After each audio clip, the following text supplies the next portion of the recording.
¿Están grabando? Para efectos de registro, le comento a todos nuestros asistentes que estas sesiones están siendo grabadas y posteriormente van a ser compartidas a través del canal de YouTube de INEA, para que puedan revisar los interesantes contenidos que ya se han dictado en estas jornadas.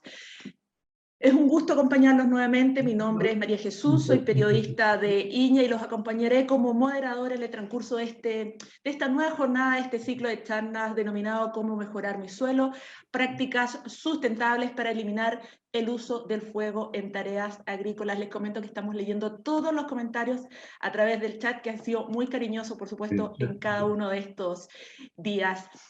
Como ya les he comentado en otras jornadas, esta iniciativa es impulsada por INEA La Platina en el marco de un proyecto financiado por el Gobierno Regional Metropolitano y, por supuesto, aprobado por su Consejo. Cuenta con el apoyo de investigadores de INEA a lo largo de todo el país. A la fecha, este proyecto ya ha realizado varias actividades, materiales de difusión, fichas técnicas, y hoy día ya estamos sumando esta jornada telemática a través de Zoom. Así que muchas gracias. Quiero hacer un extensivo saludo a todas las entidades que participan de este proyecto, a los agricultores, a las organizaciones, a todos los productores que ya están conectados y que nos han seguido fielmente en cada una de estas jornadas, y por supuesto a todo el equipo de profesionales de INEA que están liderando este proyecto. Pero antes de comenzar, algunos detalles técnicos. Como bien saben, tenemos un equipo de soporte técnico en el caso que tengamos algún inconveniente con la transmisión, y esperamos que así no sea. Las preguntas las pueden hacer al final de ambas presentaciones y las pueden hacer en la parte inferior de esta plataforma Zoom. Nosotros las recopilaremos y posteriormente tendremos una sección de preguntas lideradas por la extensionista de INEA La Platina, Fabiola Sepúlveda, que también es la coordinadora de este proyecto. Así que vamos a tener un interesante diálogo con ambos expositores. Y por último, les recuerdo que al finalizar esta jornada tendremos una encuesta de satisfacción. Ustedes cierran Zoom, se despliega esta encuesta, les pido que por favor la puedan contestar, porque es de vital importancia poder medir el nivel de las actividades que estamos realizando. Ahora bien, hoy día les tenemos un material dispuesto para esta jornada. Queremos mostrarles un video que ha sido el reflejo de algunas de las actividades que hemos hecho en terreno. Se trata de una actividad en la que participaron las distintas entidades que apoyan esta iniciativa, y le voy a pedir por favor a Bianca, que es parte de nuestro equipo de soporte técnico, que pueda presentarles este video, que es muy breve, dura máximo 1 minuto, así que presten atención para que conozcan cómo se ha estado trabajando en terreno estas prácticas sustentables para eliminar el uso del fuego. Les comento mientras tanto que este video da cuenta del estado de avance del proyecto, una actividad realizada en Melipilla, hace ya un par de semanas, que tuvimos la oportunidad de registrar y que hoy día quisimos compartirlo con ustedes para que conozcan en terreno las prácticas que se están haciendo. Esperamos que prontamente, y ya cuando las condiciones lo permitan y la pandemia desaparezca, podamos retomar actividades presenciales de manera más masiva. A partir del año 2026 van a estar totalmente prohibidas las quemas en la región metropolitana, y eso es producto del plan de descontaminación de nuestra región. Es por eso que nuestros agricultores deben saber que existen alternativas como la reincorporación de rastrojo, el chipeo, el compost, ¿cierto? Y la idea es que ellos puedan aplicar estos conocimientos.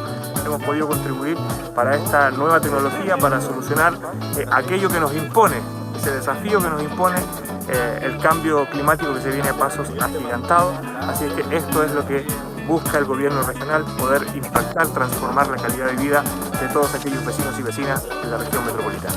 El agricultor hoy día necesita tener alternativas para poder reemplazar esta técnica que tienen del fuego.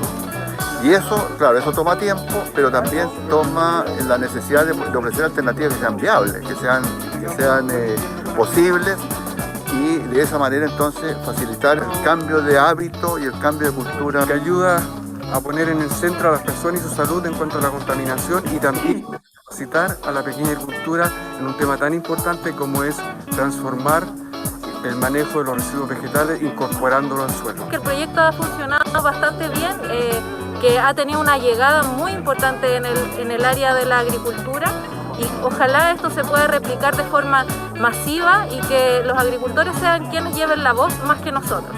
Yo antes, por ejemplo, no pensaba que iba a ser así, pero antes yo, en aquellos años yo quemaba, pero quemaba un poquito rastrojo, porque ahora con la nueva tecnología he ido incorporando todo esto rastrojo y espectacular, o sea, más o menos mejoraba un 40% la cantidad de nitrógeno en la tierra, que las chiquillas me han hecho los análisis del suelo, me dice, ¿de dónde no tiene por qué estar usando tanto nitrógeno, tanta urea, tanto fertilizante en la tierra?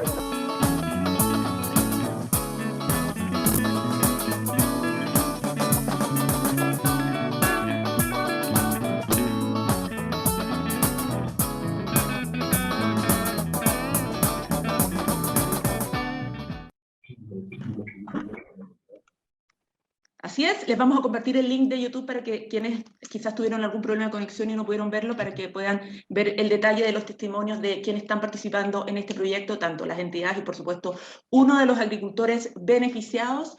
Desde ya gracias a Carlos Valle y Carlos Ruiz que están conectados, les damos un cariñoso saludo y gracias por supuesto acompañarnos en esta jornada.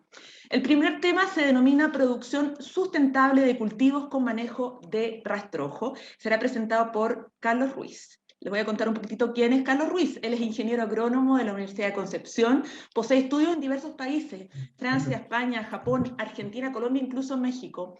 Actualmente es economista agrario y extensionista del Instituto de Investigaciones Agropecuarias en Iñaquilamapu, en la región del Ñuble. Como extensionista trabaja en cultivos con manejo de rastrojos y viticultura en los valles del Itata y del Biobío. Además, trabaja con grupos de agricultores organizados bajo la metodología de los grupos de transferencia tecnológica en temas de manejo de rastrojos, praderas y alimentación animal y vides, tanto en Yumbel, en la región del Biobío. Además, ha sido impulsor y coordinador técnico proyecto de conservación del medio ambiente y desarrollo rural participativo en la comuna de Ningüe. Y también en el proyecto binacional con Chile-Japón, bien digo, que se ejecutó en los años 2000-2008. Ha sido impulsor y responsable de liderar la formulación y ejecución del programa de prácticas alternativas al uso del fuego en la región del Biobío entre los años 2012 y 2015. Además, ha realizado diversas publicaciones divulgativas relacionadas con el manejo de rastrojo y que por supuesto pueden encontrar en la biblioteca digital de Iña. Como verán, tenemos un tremendo expositor. Recuerden que las preguntas las pueden hacer a través de la sección de preguntas y respuestas en la parte inferior de la plataforma Zoom. Así que, Carlos Ruiz, le dejo la pantalla toda suya. Muy buenos días. Un agrado participar en esta jornada. Quiero particularmente saludar a las autoridades, saludar a los colegas de Iña y también a quienes nos escuchan tanto aquí en Chile como en el extranjero. El tema de la producción sustentable de cultivo con manejo de rastrojo es un tema de larga data y de gran preocupación, el tema de las quemas. Pablo Neruda ya escribía hace más de 70 años que cuando su tierra verde volvió, la tierra ya no estaba, ya estaba en el mar. Y así alusión al fuego, a dejar de quemar, ahora mismo, ahora ya, decía Neruda, hay que dejar las quemas.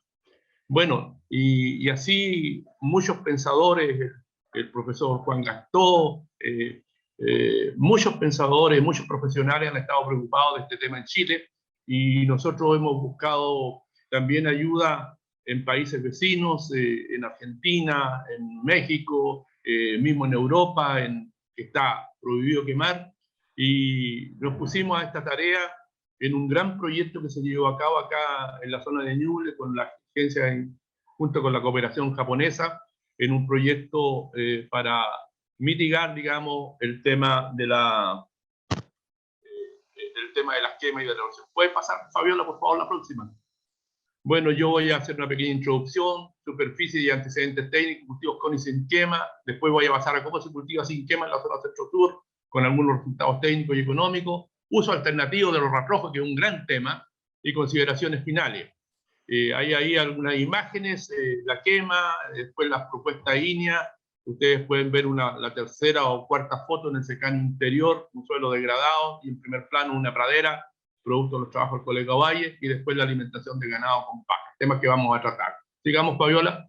Bueno, como decía, es un problema mundial que tiene un problema global, pero que también son problemas locales. O sea, el cambio climático es un problema global, pero también afecta a nuestro país. Hoy día estamos frente a un déficit hídrico muy severo.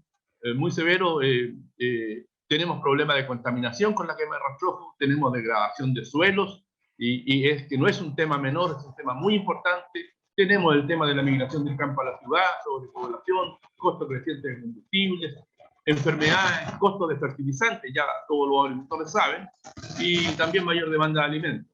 Todos estos temas también nos vienen a la parte local a nosotros. Sigue, Fabiola, por favor. Bueno, en una visión general de Chile, desde la zona de La Calera hasta la intersección del río Biobío con el río Itata, en lo que llamamos nosotros la zona centro-sur de Chile, el interior, arriba uno ve y se quema mucho, pero que ha estado desapareciendo el barbecho. Usted ve ahí en una perspectiva, un agricultor está haciendo un poco de barbecho que ayuda a la degradación. Y en el Valle Central, esta foto reciente de un regreso de Santiago hace 2 o 3 días, uno aprecia que hay una disminución de la quema de los rastrojos. Uno ve un rastrojo de maíz ahí y se da cuenta que está siendo usado por animales.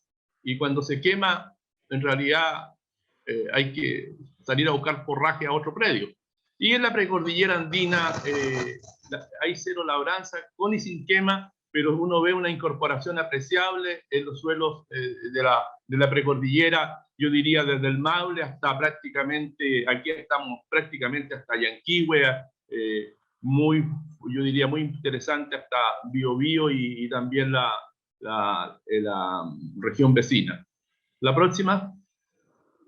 Sigue, por favor, sigue. Continúa. Bueno, ¿cuánto se quema en Chile?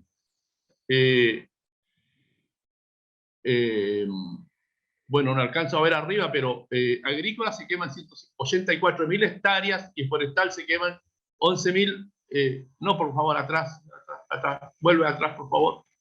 Ahí, 184.000 hectáreas se están quemando en Chile, la parte agrícola y forestal 11.900 hectáreas. 12.000 personas hacen estas quemas. Estamos hablando de unas quemas de mucha envergadura a nivel nacional. Son 184.000 hectáreas, que es una cifra que ha descendido un poco, y fundamentalmente ¿dónde se quema? En el Biobío y la Araucanía.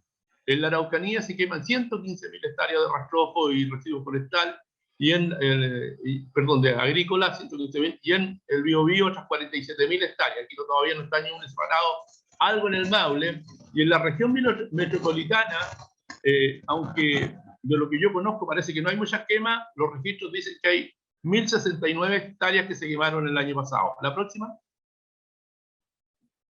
¿Qué se quema más? Lo que más se quema es el rastrojo de trigo, 105.000 hectáreas. Prácticamente la mitad de la superficie sembrada con trigo en Chile se quema. Y después desecho de avena. Pero en este gráfico es muy importante ver que se quema el rastrojo de lupino o raps. Esto es una situación, yo diría, solamente de la costumbre de los agricultores, porque en realidad el manejo del rastrojo del lupino y del rap es bastante sencillo. Continúa, por favor.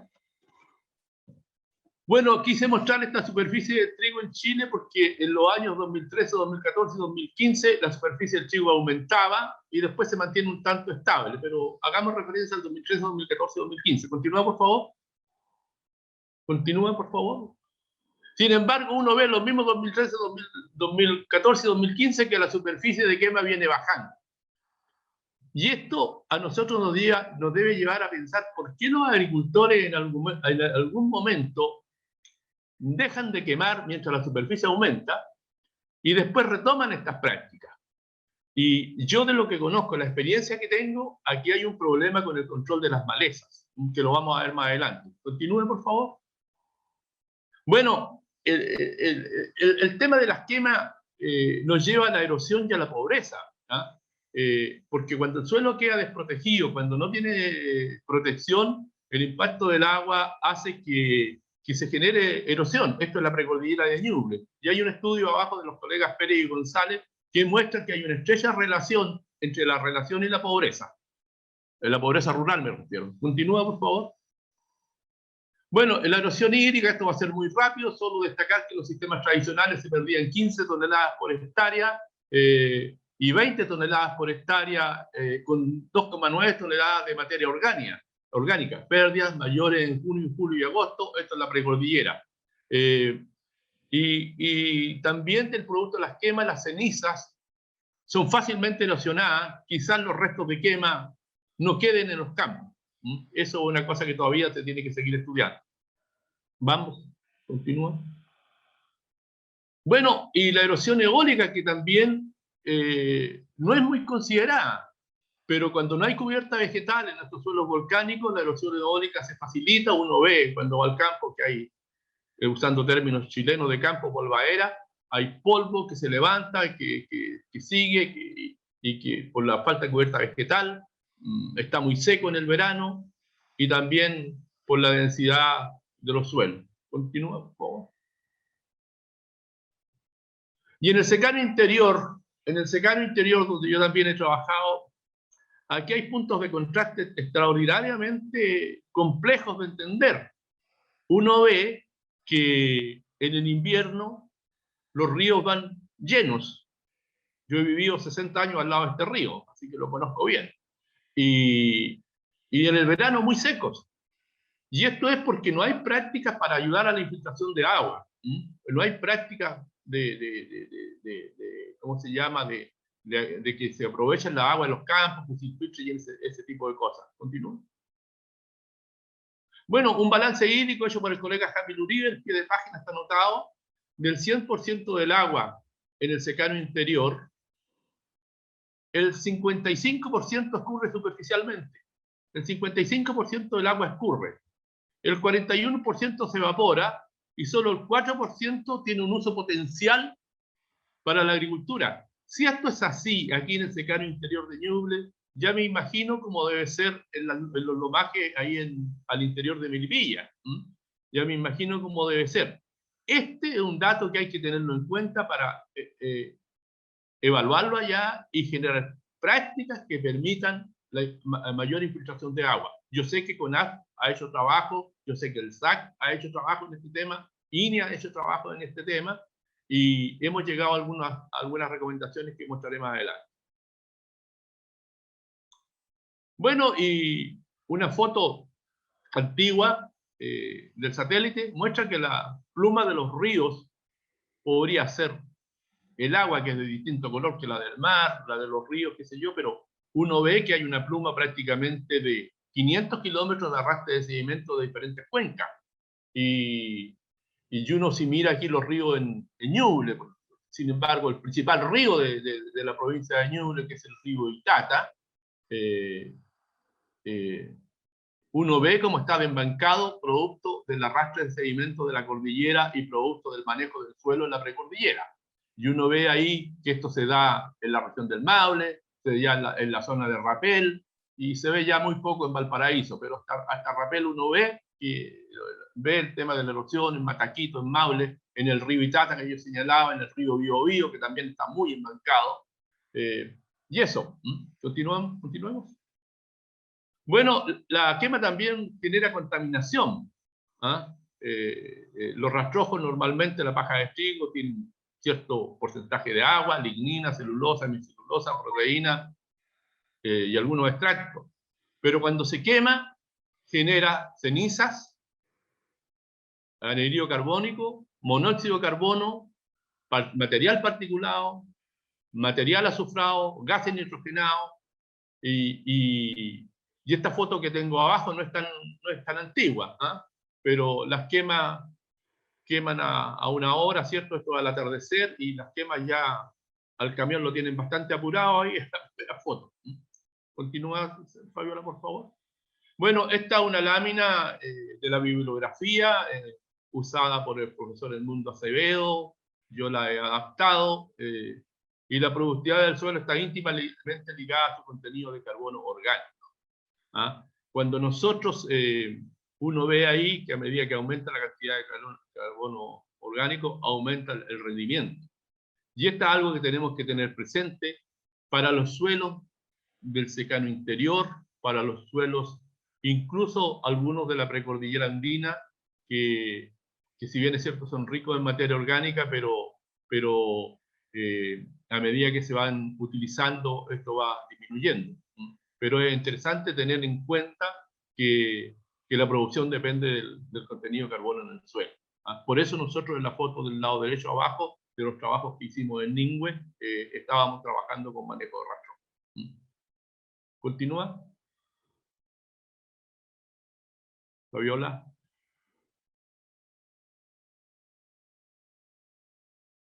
Bueno, y por qué el tema, este es un tema muy interesante para discutir por las personas que están escuchando esta exposición. Porque en realidad la recomendación final sería no incorporar el rastrojo, sino que dejarlo sobre el suelo. Sin embargo, en zonas de secano, la recomendación sería retirar el rastrojo. Pero cuando uno invierte el suelo, tiene dos problemas muy serios. Un problema, bueno, hay un suelo plano, pero en los suelos de Melipilla, en la zona interior, en la zona de suelo, hablo de suelo de secano, usted con los pocos milímetros que hay de lluvia, deja el suelo a exposición de la erosión por la acción de las aguas lluvias. Y adicionalmente, usted pierde carbono del suelo por la oxidación de la materia orgánica. Por lo tanto, la recomendación para ganar carbono y para, como decía que la producción dependía entonces del carbono en el suelo, sería dejar este material sobre el suelo. Nosotros hemos hecho este trabajo, pero la foto de la derecha, arriba, es una foto del predio del señor Carlos Crobeto, que tiene rendimiento bastante alto de maíz y que siembra con máquinas especializadas sobre el maíz, y los cultivos emergen bastante bien, y con toda la paja, sin retirar la paja, en condiciones de riego. Insisto que en condiciones de secano la situación es un tanto distinta. Fabiola, por favor. Bueno, en México lo que ahí en el CIMIT en Ciudad de Obregón hicieron un trabajo por muchos años con quema y con camas permanentes con retención de toda la paja. Y a través de los años el tratamiento con quema fue el que produjo los menores rendimientos en condiciones de riego. ¿Vamos? Bueno, nunca quemarlo, dice el CIMIT. Pasemos a la otra, por favor. Bueno, nosotros cuando vamos a iniciar este trabajo con manejo de rastrojo, lo primero que tenemos que hacer es mirar el suelo, el perfil del suelo. Es lo primero que tenemos que hacer. En realidad nosotros siempre, de lo que yo veo, estamos muy acostumbrados a mirar qué pasa con los cultivos arriba, ¿cierto? Pero hay que mirar en profundidad el suelo, y después de tanto trabajo de elaborar el suelo, se va formando una estrata impermeable que aquí en Chile llamamos pie de arado, ¿cierto? Y que es necesario identificar, incluso en los suelos trumados. Incluso en los suelos trumados nosotros hemos detectado estratas impermeables. Ahí hay una foto en que estamos haciendo un trabajo con agricultores.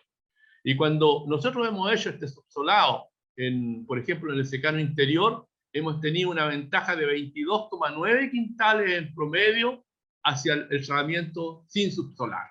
Esa es una cifra impresionante. Entonces nosotros tenemos que acondicionar el suelo para poder iniciar este trabajo. La próxima, por favor. Bueno, la rotación de cultivo. Esto no es algo nuevo. Esto viene de los libros bastante antiguos. Esto es en Europa, esto es en Hamburgo, en Versalles. Donde usted vaya en Europa hay rotación de cultivo. No hay monocultivo. Y hay una serie también de restricciones de no cultivar a orillas de los canales de agua, a orillas de los cercos. Hay que dejar una franja, ¿cierto?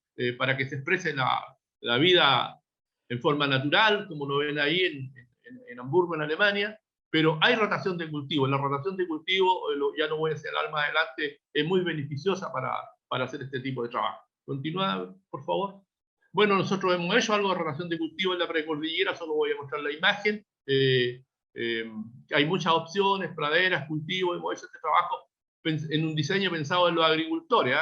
Yo soy un extensionista, no trabajo fundamentalmente en la investigación. Entonces hemos hecho solamente cosas didácticas para los productores, como ustedes ven ahí, al costado derecho de la imagen está con la paja mezclada con el suelo y al costado izquierdo está con la paja sobre el suelo. En la paja sobre el suelo usted ve que no hay problemas con las praderas, usted ve que no hay problemas con la avena, incluso la avena se ve mejor que el cultivo más verde más oscuro. Hay lupino que también se ve bastante bien, no hay mucho problema. ¿Continuemos?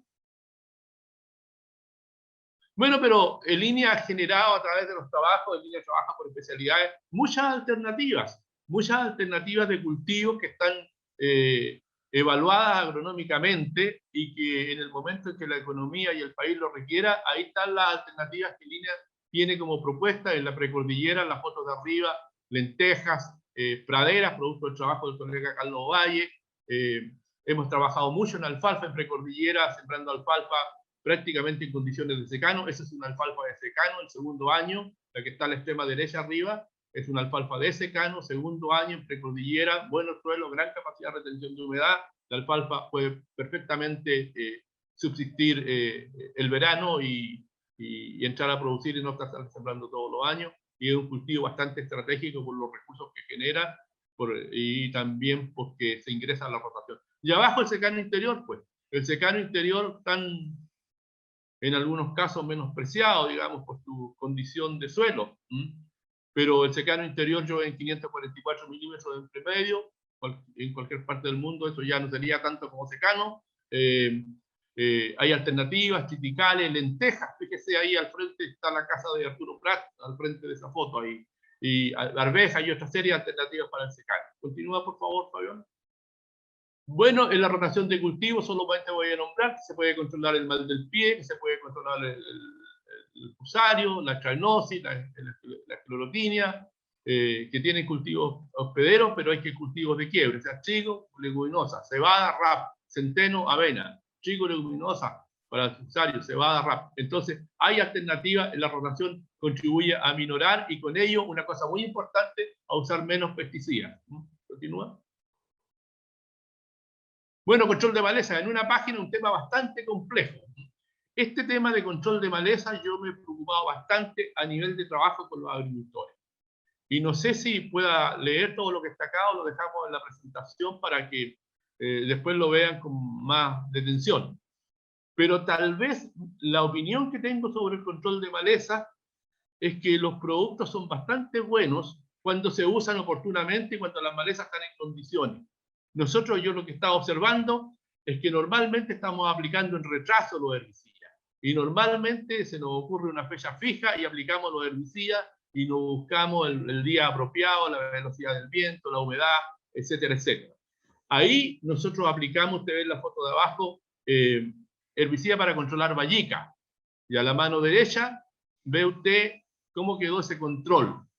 Bastante bien. Y es verdad que hay malezas resistentes que se han identificado, yo no voy a decir lo contrario, pero lo que tengo que decir es que cuando los controles se hacen inoportunamente, cuando las dosis no son bien calculadas, el control de maleza resulta un fracaso. Cuando el control de maleza se siguen las recomendaciones técnicas y usted lo hace oportunamente, usted tiene un buen resultado. Pero uno no puede dejar de pensar que las malezas se asocian con ciertos cultivos y que por eso hay que hacer rotación, que el cambio de cultivo interrumpe el ciclo de la maleza, que hay que usar cultivos con características biológicas, regulares agronómicos contractantes, y que los herbicidas residuales pueden afectar el cultivo siguiente, eso también hay que tenerlo en mente. Y también hay una excesiva dependencia del glifosato, o sea, hay casi, no sé, se usa para todos, como la aspirina. Continúa, Fabiola, por favor. Bueno, en Europa las cosecheras vienen equipadas con un aditamento que permite cosechar la semilla. Y este que parece un gran invento no es ningún gran invento, porque cuando yo era niño las máquinas cosecheras tenían estacionarias, digo, tenían por donde salía la cosecha y tenía otro aditamento por donde salían las malezas. Sin embargo, que aquí las pusieron a la cola de la máquina cosechera y están entonces retirando las semillas de las malezas que después las preparan para que no se vuelvan a germinar y la usan en algunos casos en la alimentación animal. Por favor, la otra. Bueno, en Australia usan equipo, aditamentos que trituran la semilla de las malezas y las devuelven al predio. Continúa. Cultivo, lo que hemos hecho nosotros. Resultado en la precordillera, en el secano interior, bastante breve porque el tiempo es escaso. Pase, por favor. Bueno, nosotros evaluamos como 4 sistemas de manejo de rastrojos en la precordillera. Entre cortar la paja, cortar la caña de trigo y retirarla, enfardarla. Y sembrar directamente sobre el suelo. Otro sistema era retirar la paja y mezclar con el suelo. Pero a estas cosas uno le tiene que poner la economía al lado.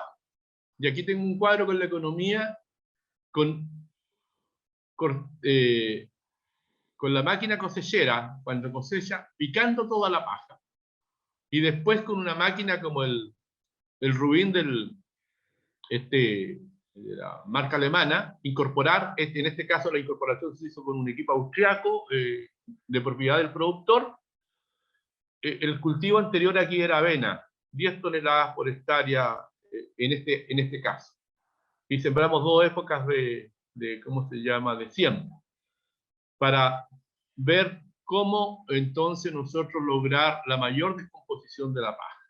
Y lo hicimos en superficies grandes porque esto se hacía con agricultores, y el diálogo con agricultores en superficies pequeñas es bastante complejo. Entonces lo hicimos en una hectárea que ustedes lo pueden ver a la mano derecha. Lo más oscuro es un trigo sembrado en invierno, y a la mano derecha un trigo sembrado intermedio en julio, 15 de julio. Y uno ve ya que para la siembra del trigo de invierno en precordillera, sembrado los primeros días de mayo y preparado 35 días antes de la incorporación con las primeras lluvias, uno ve que ya hay bastante avance en la descomposición. Hay bastante avance en la disposición que pasó por un picado y que pasó por una incorporación y pasó por el control de maleza. Los resultados solamente porque llevábamos la serie con el trigo de intermedio. Los resultados del trigo intermedio, 66, 72 y 90 quintales por hectárea. Pero al ladito está la pluviometría, 705, 873 y 1000 milímetros para los 90 quintales por hectárea. No digo que dependa exclusivamente de la pluviometría. Y también los costos. A medida que fuimos avanzando, los costos nos fueron aumentando hasta lograr prácticamente 1 millón de pesos por hectárea en el tema del trigo Pantera sembrado en julio, con un ingreso bruto de 1.620.000 y con 597.000 pesos de margen bruto. Eso es haciendo las cosas muy rigurosamente de acuerdo a las recomendaciones técnicas. Les quiero recordar a mis colegas que el promedio de reproducción de trigo en la precordillera de Ñuble no sobrepasa los 55 quintales por hectárea. No sobrepasan los 55 quintales por hectárea. Por lo tanto, aquí el gran tema no es tanto la paja misma, el gran tema siguen siendo las malezas.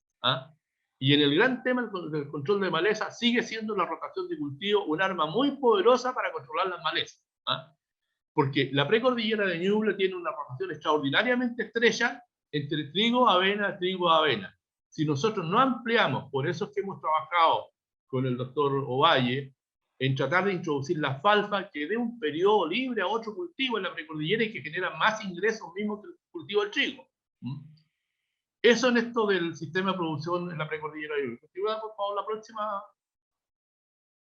Bueno, este gráfico, que es de una tesis que se hizo con una alumna de la Universidad de Concepción sobre tratamiento con quema y tratamiento tratamiento incorporado y tratamiento con quema. Me voy a referir solo a los primeros 5 centímetros. Se encontraron diferencias significativas, disculpe que no están las letras, pero lo importante es que el pH aumentó en 0,24 unidades, lo que equivale prácticamente a una aplicación prácticamente de 2.000 kilos de carbonato de calcio. Entonces, fuera del rendimiento, hay un beneficio sobre el pH del suelo, que la precordillera andina es ligeramente ácido. Hay un mejoramiento del pH y uno podría evitar entonces la aplicación de un porcentaje de cal para mejorar el pH. Tengo que decir también que este trabajo es de una temporada y que habría que chequearlo por más largo tiempo. Habría que chequear, pero hay un indicio aquí de que los rastrojos incorporados mejorarían el pH del suelo, y eso hay que seguirlo estudiando. Sigamos. Bueno, secano interior, degradado absolutamente. La foto de la izquierda es la mejor que encontré del secano interior para el sistema productivo, viña, cultivos anuales y gente que vive en los campos, pequeños agricultores. Y a la derecha, una comuna extraordinariamente deteriorada, en la comuna de Chehuaco, con mucha erosión. Y nosotros llegamos en un proyecto a tratar de sembrar mecanizadamente en forma directa. Rápidamente nos dimos cuenta que teníamos que subsolar. Y sobre pradera, porque la idea era no hacer barbecho, y después llegamos a un sistema, como ven en la foto de abajo, que como había yo mostrado el balance hídrico, hacer curvas que permitieran de alguna manera, con vegetación, que impulsar el agua en el suelo, y cultivos con variedades mejoradas, fertilización balanceada, una buena época de siembra. Y continuemos, por favor. Bueno, y entramos entonces a una rotación de trigo con leguminosas de grano. Ustedes ven ahí por la paja que el trigo andaba bastante bien cuando se sembraba en condiciones de subsolado, con una fertilización balanceada, y nosotros ahí, bueno, con los recursos de los pequeños agricultores, lo que queríamos era hacer una línea. Nosotros aportamos este rastrillo de soles para poder iterar, pero todo es por aprender, ¿no? Pero ustedes ven con la expresión del rastrojo que bastante bien. Continúa, por favor, porque ya nos queda poquito.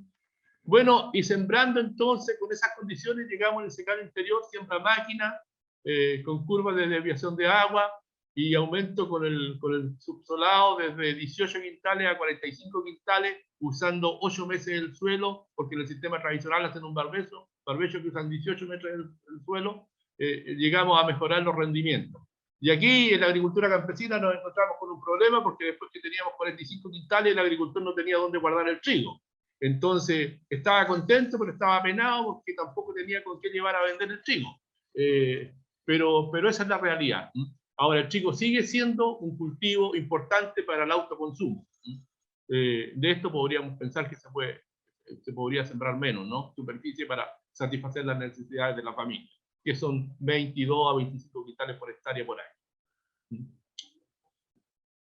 Bueno, y también en las praderas, también este es un trabajo que nos ha guiado nuestro colega Carlos Ovalle, pero que yo como extensionista me he dedicado a sembrar en cantidades más grandes.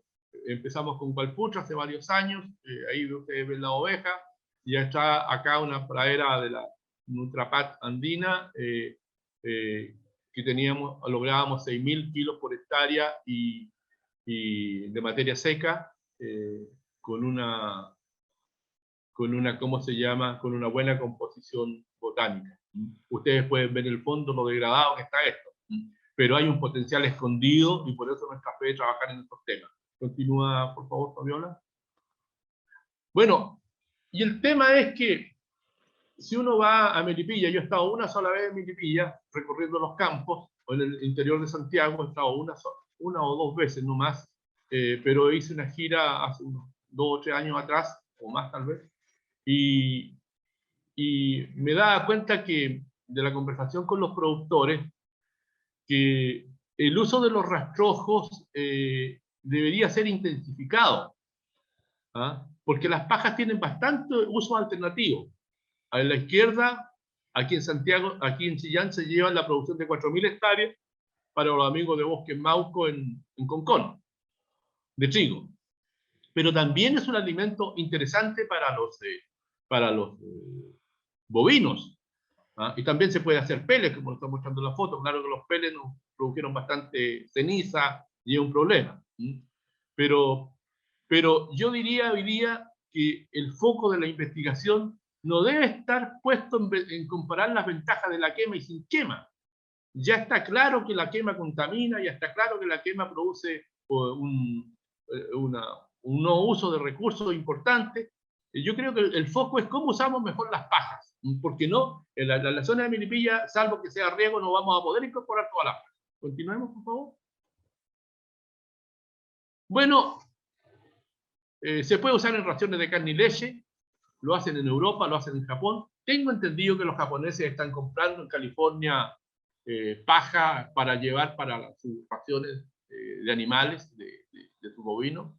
En la industria de hongos, fabricación de compost, también han entrado a la construcción, en la cama de animales, y también se ha incrementado el mercado de los fardos. Hoy día ya, incluso antes la gente venía de Concón a buscar la paja a cada zona de Ñuble, y era gratis.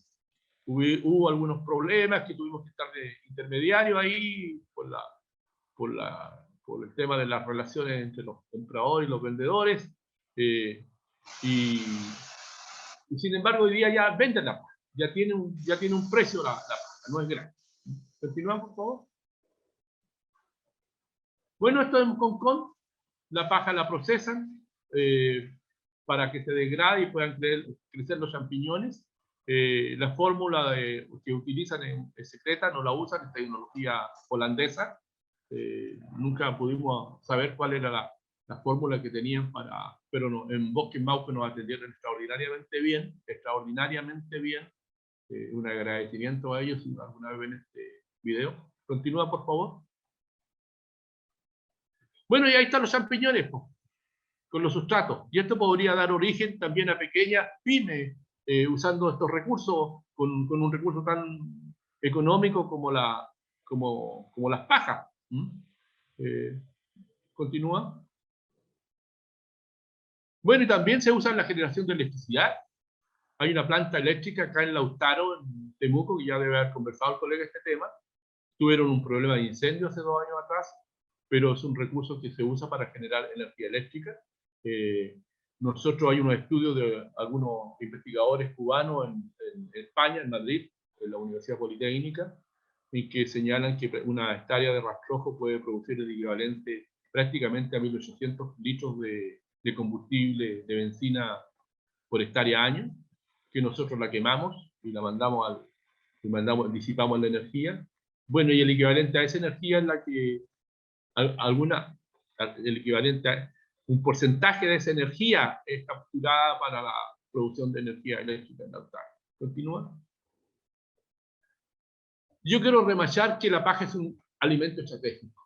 A mí realmente a veces me da pena cuando voy por los campos y la gente tiene, no puse una foto porque en realidad sería crear conflicto, pero de ver que la gente quema y después echa los animales sobre lo que ha quemado.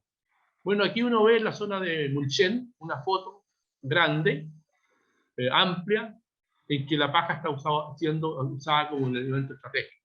Pero yo digo que habría que añadirle fácil acceso al agua a los animales y sales minerales, como base, como mínimo, para que esos animales estén bien. Fácil acceso al agua y sales minerales. ¿Vamos? Nosotros hicimos una experiencia en que para engordar terneros utilizamos una ración de 1 kilo de heno, 1,8 kilos de triticales que se pueden producir en el predio, 5 kilos de avena de grano entero que se puede producir en el predio, y lupino que se puede producir en el predio, urea para promover, digamos, la síntesis de proteína, y usamos bicarbonato, y no alcanzo a ver abajo, pero usamos paja de trigo, como viste, los animales a libre disposición. Una ración de engorda. Y aquí a mis colegas extensionistas tuvimos varias experiencias, les puedo decir nomás que diseñamos este módulo, lo tuvimos ahí, lo controlamos, lo pesamos, le teníamos agua y sales minerales, y nuestra meta era en 500 kilos. cuando lo fuimos a llevar al matadero, que habíamos hecho trato con el señor del matadero, inmediatamente nos dijo que él compraba de 550 kilos para arriba con tal de bajar el precio y arruinarnos el negocio. Así que hay que partir con el señor que compra los terneros, de cuántos kilos quieren los terneros, para nosotros trabajar en función de eso. Pero eso en ese momento, el costo de la ración, considerado todos los costos, era de más o menos 700 pesos, y los terneros se vendieron a 1.200 pesos el kilo en ese momento. Y hicimos también una ración de mantención, la próxima, por favor. Una ración de mantención que por 2 granos de avena, 1 kilo de lupino, grano entero y suministro de paja de trigo a libre disposición, alrededor de 4 kilos por animal al día, sales minerales y agua. Si no hay agua... Estamos casi en el tiempo, quedan un par de minutos, por favor. Gracias. Estoy terminando. Termino inmediatamente. ¿Ah? Pero una ración de mantención, yo he visto que traen animales de la zona norte aquí a Ñuble porque hay problemas de agua y problemas de pastos. Perfectamente se podría llevar los fardos y un mínimo de agua y engordarlo y mantenerlo con este tipo de ración y darle un mercado al fardo. Continuemos, por favor, estamos ya terminando. Los rastrojos son un recurso valioso que estamos desaprovechando. Esto lo hemos conversado con muchos profesionales, desde México hasta Argentina, en Brasil. Es un recurso valioso que lo estamos desaprovechando. Son beneficiosos para el suelo, pueden usarse en alimentación animal, se pueden utilizar como sustrato para uso comestible y como fuente de energía, entre otros usos. Pero hay que definir un protocolo con procedimientos a seguir para cada microambiente, por rotación, tipo de suelo y clima local correspondiente. La verdad de las cosas es que hay que definir ese protocolo para las zonas de Milipilla allá, con el clima de allá, con la pluviometría de allá, con los tipos de suelo de allá. Hay que hacer el trabajo allá. No se podría prácticamente copiar esto y esto para acá. Sin embargo, los costos del manejo rastroso constituyen un limitante para iniciar la adopción sin quema. El costo asociado al cambio de quema a manejo de rastrojo sin quema es mínimo 3,7 quintales por hectárea a 6,5 quintales por hectárea de trigo. O sea, estamos hablando mínimo. Esto es considerando todos los costos, los nutrientes residuales que quedan en el suelo, etcétera, etcétera, etcétera. Pero a la hora del agricultor sacarle el billete con los 0,7 quintales, la situación no es tan fácil de abordar. ¿Ah? Y porque también hay una disponibilidad de máquinas que no es la suficiente como para hacer estos trabajos. Entonces las máquinas van rapidito, rapidito, rapidito, y no usan el aditamento picador, y etcétera, etcétera, y ahí empieza a haber un poquito más de costo, y hay problemas. Y terminar, decir que implementar un sistema con manejo rastrojo sin quema requiere un enfoque de trabajo integral del predio. ¿Puedes pasar a la otra para terminar, por favor? Bueno, nosotros publicamos un boletín, creo que el año 2015, sobre rastrojos de cultivo. Aprovecho de agradecerle a CONAF, que financió estos trabajos. Ahí ya hay artículos, como dijo la señorita presentadora al inicio, en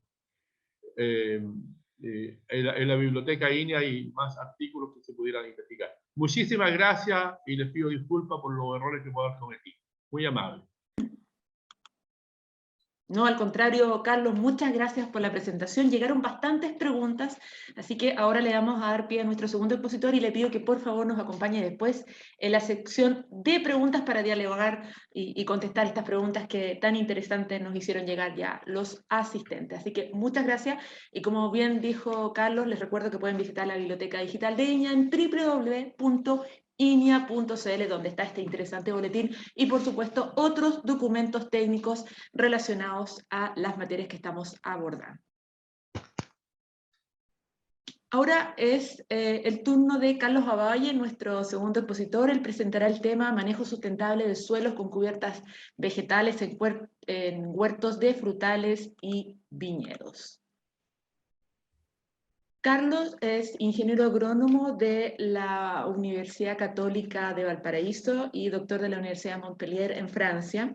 Actualmente es el coordinador del Programa Nacional de Agricultura Sustentable y Medio Ambiente de INEA e investigador del Centro INEA Quilamapu, ubicado en la región del Ñuble. Paralelamente también es docente en reconocidas casas de estudios. Como investigador se ha focalizado en el mejoramiento de la sostenibilidad y rentabilidad de los sistemas de producción a través del estudio del funcionamiento de agrosistemas, especialmente en áreas de la agricultura mediterránea de Chile central. En particular, ha realizado introducciones de nuevas leguminosas y desarrollo de estudios de ciclos de nutrientes y agua. Sus estudios más recientes versan sobre la importancia relativa de las leguminosas integradas en rotaciones de cultivos con cereales, cuantificando en términos de ahorro de fertilizante los beneficios en los cereales cultivados después de las leguminosas. Carlos es miembro de la Academia Chilena de Ciencias Agronómicas, posee varias publicaciones científicas, artículos divulgativos y presentaciones en congreso. Asimismo, ha recibido varios reconocimientos durante sus años ya de carrera, y por supuesto lo dejamos invitados a que revise la biblioteca, donde él también tiene gran cantidad de publicaciones. Nuevamente es un honor presentar a otro gran investigador de INAH. Dejo con ustedes entonces a Carlos Ovalle. Bienvenido, Carlos. Bueno, buenos días a todos los participantes. También agradecer la invitación, ¿no es cierto?, a este ciclo de charlas sobre manejo sustentable de suelo. Quiero hacer una pequeña aclaración. Ya no soy el coordinador de Agricultura Sustentable y Medio Ambiente, sino que soy investigador de INIA solamente, y estoy trabajando ahora en el Centro Regional de la Cruz. Dicho eso, entonces paso al tema que hoy nos convoca, ¿no es cierto?, cómo las cubiertas vegetales pueden influir, pueden hacer un aporte a un manejo sustentable de los suelos, tanto en viñedos y frutales, que son dos de los rubros tan importantes en nuestra agricultura. Vamos a hablar hoy día de las cubiertas vegetales, ¿no es cierto? Veremos primero en qué consisten, cómo las podemos ordenar un poquitito, porque hay muchas alternativas, cómo clasificarlas, cuáles son los criterios para la selección de una cubierta vegetal. Hay muchísimas opciones, ¿no es cierto? Y cada una tiene un rol, un papel importante, digamos, dependiendo del problema que el agricultor quiera resolver. Cuáles son esos beneficios y cuáles son también las limitantes de las cubiertas vegetales. Y un aspecto muy importante, sobre todo para la agricultura orgánica, ¿no es cierto?, cuál es el aporte de nitrógeno, que es la principal limitante para la producción orgánica, aparte de las malezas. Cómo entonces podemos, a partir de cubiertas de leguminosas, suministrar nitrógeno al huerto o a la viña. Esos son los temas que vamos a tratar hoy en la mañana. Bueno, la primera pregunta que queremos resolver, ¿no es cierto?, que queremos contestar hoy día en la mañana: ¿qué manejo de suelo es más sustentable en el caso de un viñedo, ¿no es cierto? A mano izquierda, un suelo sin cubierta vegetal, con control de maleza total por herbicidas, con todas las consecuencias que eso puede conllevar. Y a la mano derecha de la presentación, un viñedo con una cubierta vegetal, ¿no es cierto?, con leguminosas fundamentalmente, y cuáles serían los beneficios y las ventajas y desventajas de uno u otro manejo.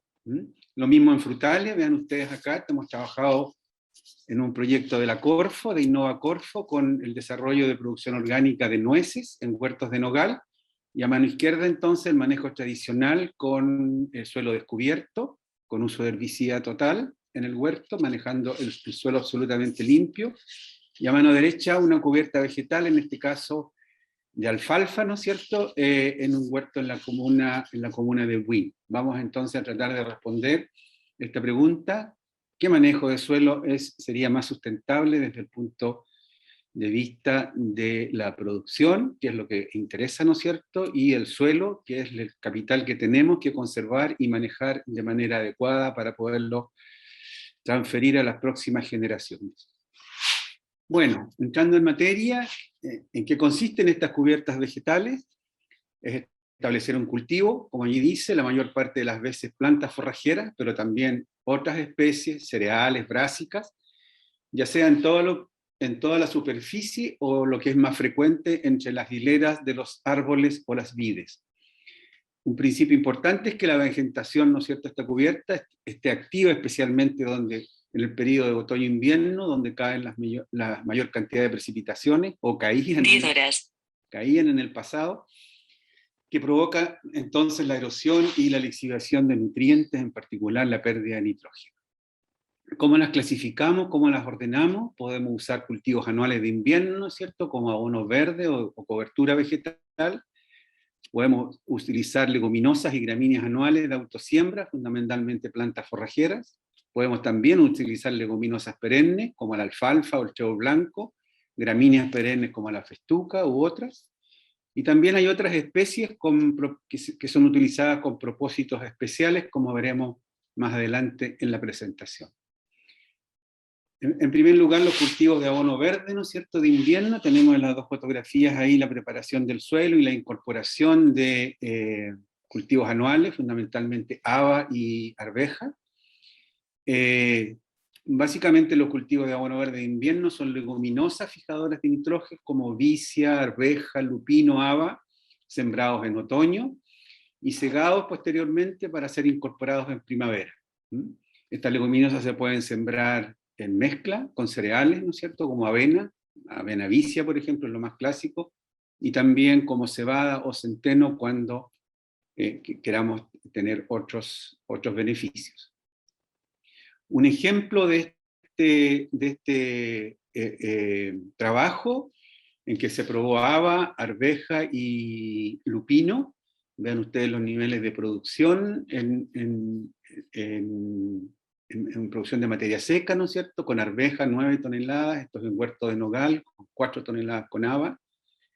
El haba contiene un 3,56% de nitrógeno, la arveja un 2%, el lupino un poco menos, y eso significa, digamos, aportes de nitrógeno derivados de la atmósfera, vale decir, derivados de la fijación, equivalentes a 133 o 166 kilos en las especies que mejores funcionaron. El lupino en esa zona no es una especie que todavía tenga un desarrollo importante por las condiciones ambientales y posiblemente por la presencia de rhizoides en el suelo, con un aporte muy bajo. En segundo lugar, he mencionado las leguminosas anuales de autosiembra, que son cubiertas permanentes, ¿no es cierto?, como tréboles subterráneos, gualputra, trébol encarnado, trébol balanza, trébol vesiculoso, que son sembradas en otoño y manejados durante la primavera por corte, y para permitir, digamos, una resiembra natural, o sea, vale decir, son especies permanentes que se van autosembrando anualmente y constituyen cubiertas permanentes. Son fundamentalmente leguminosas forrajeras anuales. Un ejemplo tenemos acá, ¿no es cierto?, sobre, ¿cómo saco esta parte que no me molesta para la presentación? Ahí sí. Por ejemplo, en dos tipos de suelos, en un suelo granítico, un alfisol del secano interior. Vean ustedes los rendimientos de materia seca de lo mismo de lupino, con mucho mejor resultado, ¿no es cierto? 5,8 toneladas, lupinus luto 4 toneladas, arveja 11 toneladas, con concentraciones de nitrógeno de la biomasa del material, ¿no es cierto?, que estamos incorporando, 3,9, 3,86, 3,87, cuando incorporamos ya una avena, el porcentaje de nitrógeno baja, pero aportes importantes, digamos, de nitrógeno al ser incorporado, ¿no es cierto? Cuando incorporamos estas 5 toneladas, estas 11 toneladas, estamos incorporando al suelo alrededor de 130, de 104 hasta 258 kilos de nitrógeno por hectárea. Un aspecto importante, una cifra bien práctica, digamos, que podemos manejar, es el nitrógeno fijado por tonelada de materia seca. Es difícil, digamos, que vamos a obtener estos mismos rendimientos, ¿no es cierto?, en nuestros sitios, pero bueno, veamos que alrededor de 20 a 24 kilos por hectárea por tonelada de materia seca que estamos produciendo. Vale decir, si tenemos una arveja con 10 toneladas, vamos a estar obteniendo aproximadamente 230 kilos de nitrógeno por hectárea que van a ser incorporados al suelo. Eso no quiere decir que sea nitrógeno directamente aprovechable por las plantas, ¿no es cierto?, sino que es nitrógeno que está contenido en una materia seca, en una biomasa que estamos incorporando, que posteriormente tiene que sufrir los procesos de mineralización, en los cuales, por supuesto, hay pérdidas, hay lisivación, hay volatilización, y todo lo que implica el ciclo del nitrógeno. En un suelo con mayor contenido de materia orgánica, las fijaciones son menores, vean ustedes, alrededor de 15, 17, bueno, 26 kilos de nitrógeno por hectárea, y esto se debe que fundamentalmente en suelos con alto contenido de materia orgánica, y con mayor contenido de nitrógeno, la planta utiliza el nitrógeno disponible del suelo y no invierte tanta energía en la fijación. Así es que por eso, digamos, en suelos con mayor fertilidad, ¿no es cierto?, la fijación es menor. También se pueden utilizar especies perennes, que pueden ser gramíneas, como festuca, pastobillo, en fin, hasta vallicas perennes, y leguminosas como trébol blanco, lotera o alfalfa. Hemos trabajado con alfalfa en huertos de nogal con bastante éxito.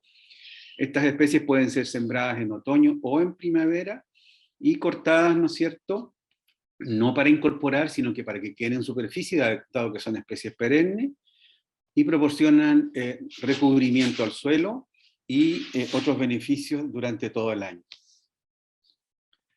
Vean ustedes aquí en un huerto de nogal orgánico, por ejemplo, de frambuesa orgánico, los aportes por trébol blanco o por trébol blanco más festuca oscilaron entre 255 y 200 kilos por hectárea, en circunstancias que en ese sistema que es regado, las leguminosas anuales como el trébol subterráneo, el trébol balanza, o la lotera, que es perenne, tienen también unos rendimientos de nitrógeno bastante menores. O sea, quiero decir con esto que la elección de la especie es fundamental, digamos, si queremos lograr el objetivo de aporte de nitrógeno. Y también había mencionado como en cuarto lugar, ¿no es cierto?, dentro de la clasificación, otras especies para propósitos especiales. Vean ustedes acá, tenemos a mano izquierda, digamos, una cubierta vegetal de rábano forrajero, que tiene como principal propósito mejorar la estructura del suelo, mejorar la infiltración, y hay también algunas especies que actúan fundamentalmente las brásicas, ¿no es cierto?, con efectos sobre los nematodos como biofumigante, y en el caso, por ejemplo, a mano izquierda, una cubierta vegetal de mostaza blanca, a pesar de que las flores son amarillas, que tiene como objetivo, digamos, competir fuertemente con las malezas y poder hacer un control de malezas en la enchilera bastante más eficiente con esta herramienta, sobre todo para cultivo orgánico, ¿no es cierto?, donde no es posible el uso de los herbicidas. Sin embargo, como todo en la agricultura, tiene ventajas, pero también un sistema vivo tiene sus inconvenientes, ¿no es cierto? Vamos a competir por agua, vale decir, si nosotros estamos en una situación de sequía como la que vivimos actualmente en un huerto, con menor disponibilidad de riego, con menor disponibilidad de lluvia, va a haber competencia por agua, eso es solucionable. Las cubiertas vegetales también aumentan en cierta medida el riesgo por helada, porque una cubierta en suelo desnudo y hace una irradiación de la energía acumulada en el día mucho más importante que cuando tenemos una cubierta verde. Por lo tanto, el tema de las heladas debe ser considerado, y por supuesto hay un tema de costo, que significa, digamos, todo lo que es la siembra, el costo de las semillas, la preparación de suelo y el manejo de estas cubiertas. Entonces esas serían las principales restricciones que vemos en este tema de las cubiertas. Ahora, ¿cómo seleccionar una especie, no es cierto? ¿Cómo seleccionar una cubierta vegetal? ¿Para qué sirve? ¿Con qué propósito, digamos, vamos a establecer una cubierta? Vamos a tomar la decisión de una inversión en cubiertas vegetales, y qué funciones cumplen, cuál es el problema en el fondo que queremos resolver. Queremos resolver un problema de erosión porque estamos en un huerto en ladera o un viñedo en ladera, queremos mejorar la calidad del suelo, la fertilidad del suelo, queremos controlar maleza, todas estas son preguntas, ¿no es cierto?, que tenemos que responder. Queremos mejorar la condición física del suelo porque tenemos compactación, que es un problema bastante severo, digamos, en muchas vides y muchos huertos. Y también queremos contribuir al control de nematodos o de peste también. Acuérdense que las cubiertas con sus flores y el alimento que proporciona el polen y el néctar de las plantas son alimentos para los enemigos naturales, ¿no es cierto? Todo esto son propósitos diferentes, o sea, no hay una especie común, tenemos que seleccionar una especie, tenemos que seleccionar una mezcla, y el productor primero debe identificar cuál es su objetivo, cómo quiere afectar su rendimiento de la vid o del huerto, y cuál es la calidad de la materia prima que quiere obtener. Entonces, la elección del cultivo es importante porque las diferentes especies brindan diferentes beneficios, y eso es lo que vamos a revisar entonces en esta presentación. En términos del costo y la disponibilidad de semillas lo he puesto en rojo, especialmente en este año, donde el abastecimiento de insumos ha sido bastante problemático. Por lo tanto, averiguar primero qué es lo que hay en el mercado, ¿no es cierto?, de las semillas, de estas especies que he nombrado, porque es un aspecto que este año, pues, en particular, ha limitado muchísimo algunos establecimientos.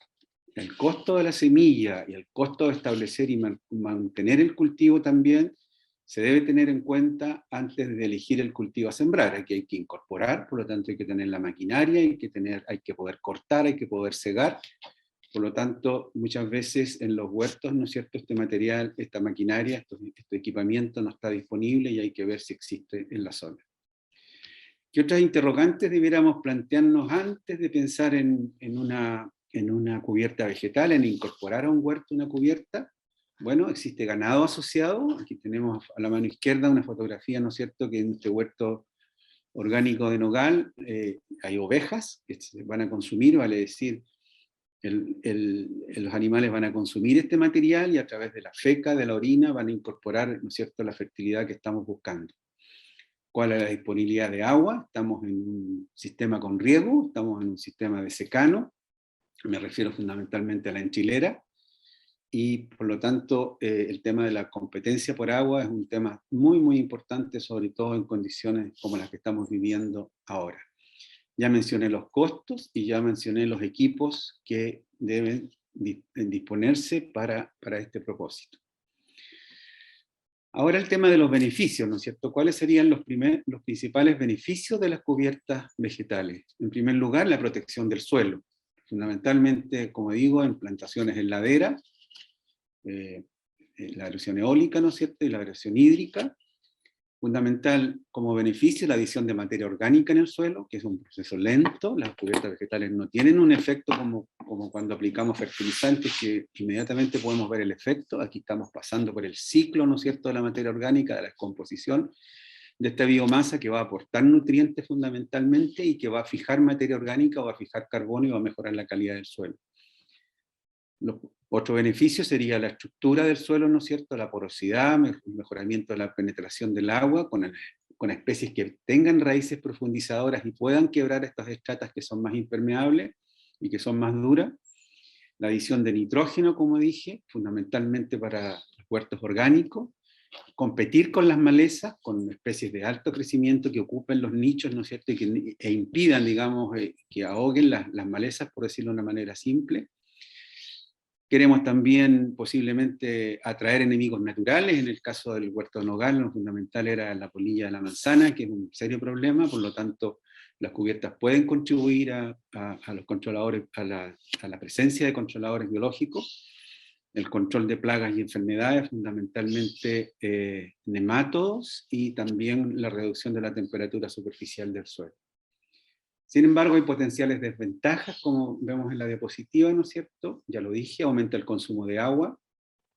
Hay una reducción temporal de nutrientes disponibles, dado que la mineralización, los microorganismos van a necesitar un starter de nitrógeno para poder comenzar el proceso de descomposición, vale decir, el hambre de nitrógeno que se produce siempre que estamos incorporando materia orgánica al suelo. Puede aumentar los problemas de maleza, si es que tenemos un mal establecimiento, vamos a tener una proliferación de maleza si es que no logramos una buena cobertura. Atracción de artrópodos y roedores, aumenta el riesgo de daño por helada y aumentan los costos asociados al cultivo. Todos estos beneficios, ¿no es cierto?, y todas estas limitantes debemos equilibrarlas y ver qué es lo que nosotros queremos lograr en un huerto, y como ustedes ven, los beneficios superan largamente los posibles desventajas de las cubiertas. La mejor cobertura, ¿no es cierto?, en términos de protección de suelo se logra con especies perennes, vigorosas, que forman un sistema de raíces denso. Acuérdense que, sobre todo en laderas, queremos disminuir la erosión, que aumente la infiltración del agua, que la escorrentía pueda ser frenada, detenida en alguna medida, y esto se logra fundamentalmente con especies perennes, con mezclas que hay comerciales, digamos, para suelos para plantaciones en ladera. Vean ustedes esta fotografía de huertos de palto aquí en la región de Valparaíso, donde yo trabajo, donde el impacto es enorme sobre el medio ambiente, sobre el suelo, y la erosión que se produce, sobre todo en las fases iniciales de plantación de los paltos, provoca serios problemas de erosión en las laderas donde se planta. Vean ustedes esa fotografía tomada precisamente de un huerto que se está plantando en camellón, pero como entre camellones se produce una erosión bastante severa en las pendientes en que se está trabajando. El control de las malezas también, ya lo mencioné, ¿no es cierto? Los cultivos de cobertura compiten por los recursos, no permitir, no dejar espacios, no dejar nichos para que germinen, y también, como en el caso del centeno, a través de compuestos alelopáticos que van a inhibir el desarrollo de las malezas. Es importante mencionar que una cubierta no se dirige a una sola maleza, como a un conjunto de malezas, como lo hacen algunos herbicidas, sino que a una reducción prácticamente total de la densidad general de las especies. Y por último, mejorar la estructura del suelo es un propósito muy importante dado el tránsito de maquinaria, ¿no es cierto?, en los huertos y en los viñedos, y en la medida que tenemos plantas con raíces profundizadoras, podemos lograr entonces este mejoramiento de... ¿Perdón? A través de las sustancias, ¿no es cierto?, que se producen en la descomposición de la materia orgánica, se liberan compuestos, ceras, gomas, exudados, que unen las partículas del suelo para formar agregados estables, lo que mejora indudablemente la estructura. Ahí tenemos, esta está repetida. Bueno, acá tenemos algunos datos, ¿no es cierto?, de mejoramiento de la estructura, de la compactación. Vean ustedes estas mezclas de alfalfa en azul, como comparado con una mezcla bueno, acá hay diferentes dosis de compost que se aplicaron también. Vean ustedes que con dosis altas de compost la alfalfa hace un efecto bastante importante, digamos, en la descompactación de los suelos. En azul las leguminosas con una fuerte compactación y en rojo la alfalfa con una menor compactación del suelo.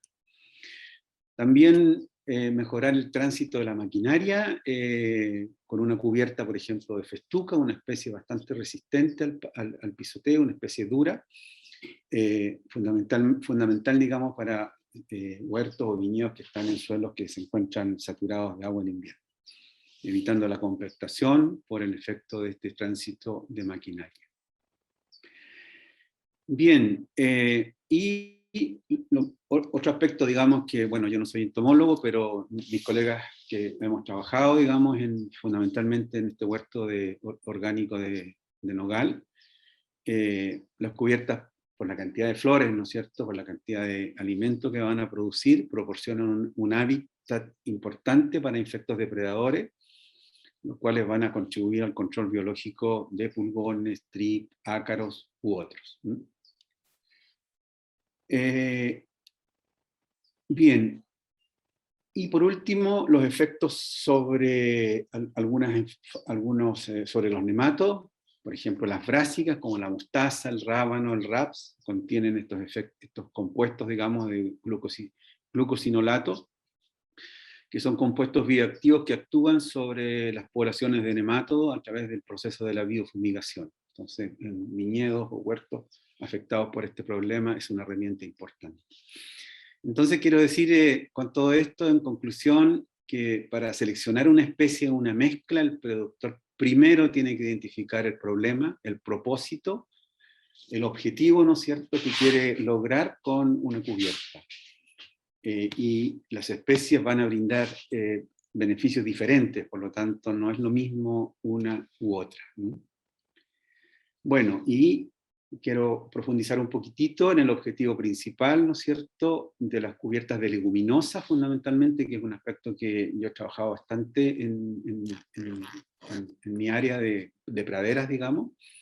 Es el aporte de nitrógeno para huertos orgánicos, ¿no es cierto?, fundamentalmente, pero también para huertos convencionales, los tréboles, la alfalfa, la vicia, el lupino, el haba, en fin, la arveja, son herramientas fundamentales por la fijación, ya lo mencioné en diapositivas anteriores, ¿no es cierto?, y que pueden ser puestos este nitrógeno a través del proceso de mineralización, ser puesto a disposición de la especie que queremos beneficiar, sea un frutal o un viñedo.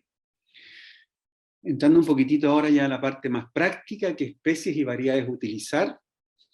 Estos son los aspectos que habría que considerar. Si nosotros tenemos una enchilera de secano, que es lo más común, ¿no es cierto?, tanto en viñas como en frutales, huertos que están establecidos con riego por goteo, con microaspersores, bueno, la enchilera es de secano.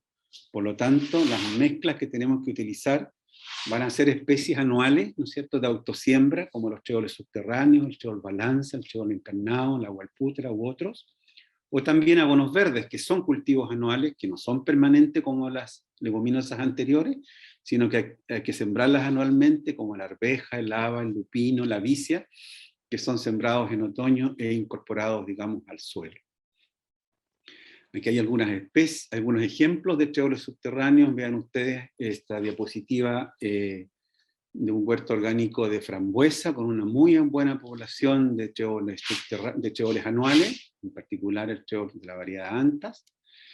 Quiero decir también que en la elección de la especie de leguminosas anual, elegir la precocidad de estos materiales es súper importante. Cuando hablo de precocidad quiero decir los días que hay, ¿no es cierto?, en que la planta emerge y florece, porque si tenemos un problema de competencia por agua, nosotros vamos a necesitar especies precoces, vale decir que cuando el frutal o la viña comience a utilizar agua, digamos, termine su periodo de latencia invernal, ¿no es cierto?, y comience el crecimiento de primavera, necesitamos plantas bastante precoces, vale decir, por ejemplo, un cheol subterráneo de 90 o 100 días va a calzar perfectamente con el inicio de la vegetación del frutal o la viña, que comienza a partir del mes de septiembre.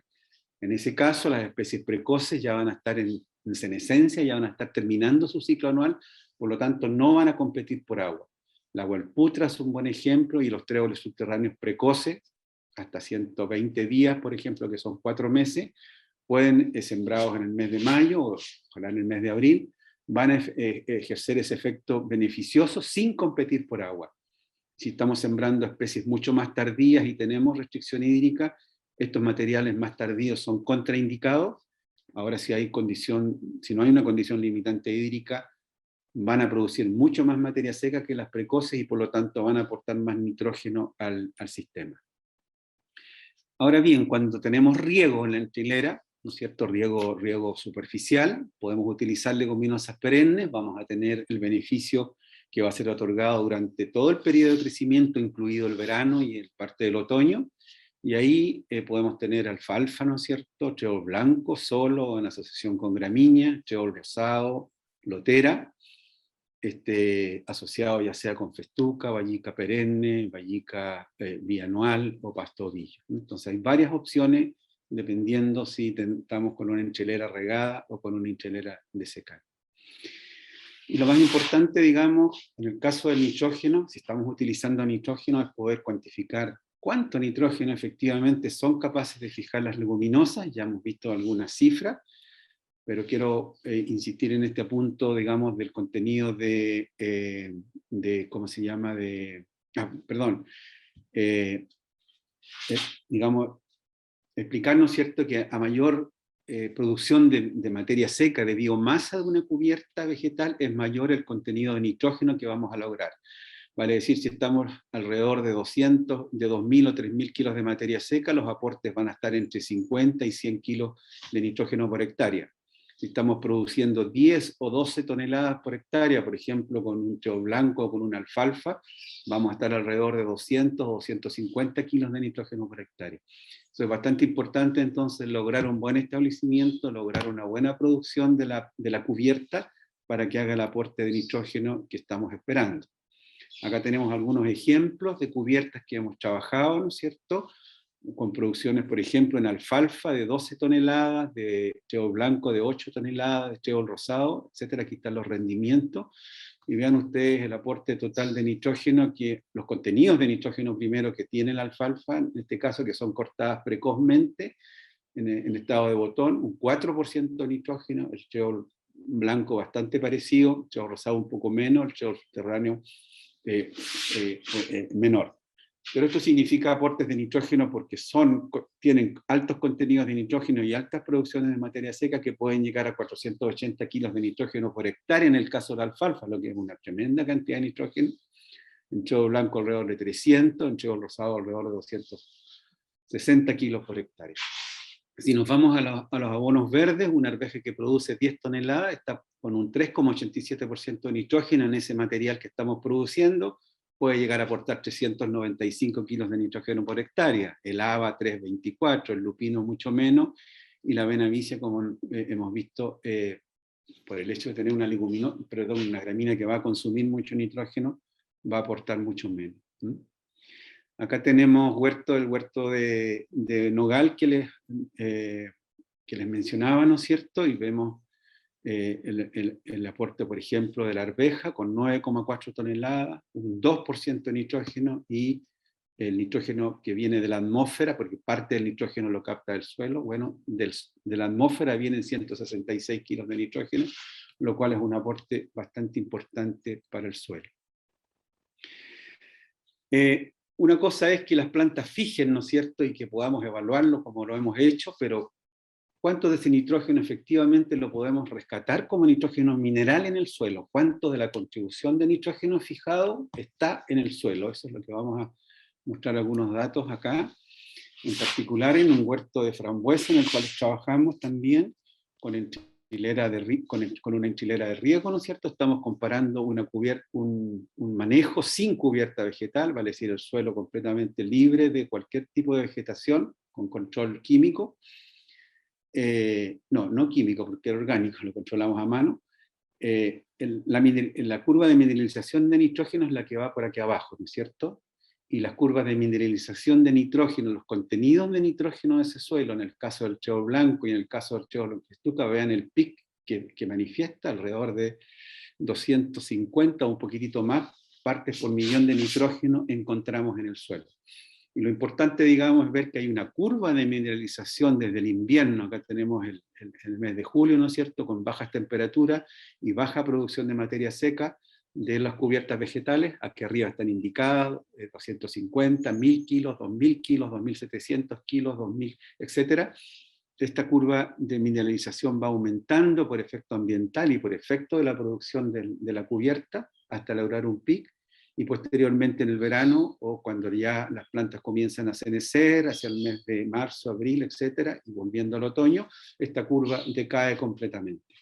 Entonces aquí hay un problema de sincronismo, ¿no es cierto?, entre la necesidad de nitrógeno del huerto o del viñedo y la mineralización en el suelo.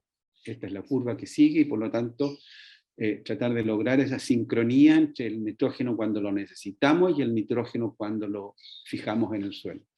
En el caso de un viñedo que está con leguminosas anuales, el verano prácticamente desde fines de primavera hacia adelante no hay mineralización de nitrógeno, se produce un pic bastante precoz en este caso con una cubierta de leguminosas tardías, vale decir variedades tardías de subterráneo, de otros tréboles, de trébol balanza, comparado con leguminosas precoces, en el caso que tienen menos producción de biomasa, ¿no es cierto?, y comparado con un viñedo manejado sin cubierta vegetal.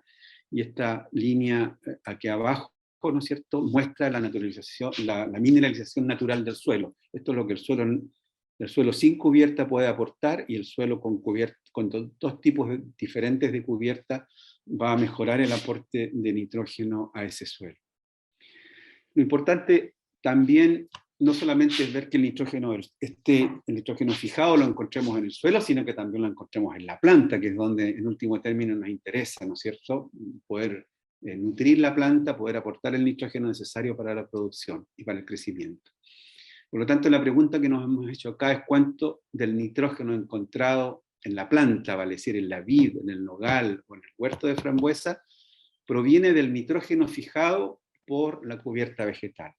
Y aquí hay un tema bastante importante, digamos, de trabajar con nitrógeno marcado, con N15, que nos permite seguir la trayectoria del nitrógeno desde la planta, cuando la sembramos, cómo se fija, posteriormente cómo se descompone y cómo entra al suelo, y posteriormente cuánto de ese nitrógeno que hemos identificado, marcado, ¿no es cierto?, con un isótopo que es inofensivo, lo encontramos efectivamente en la biomasa de la planta, del vegetal, de la fruta, del tronco, de la hoja, de la raíz, etc.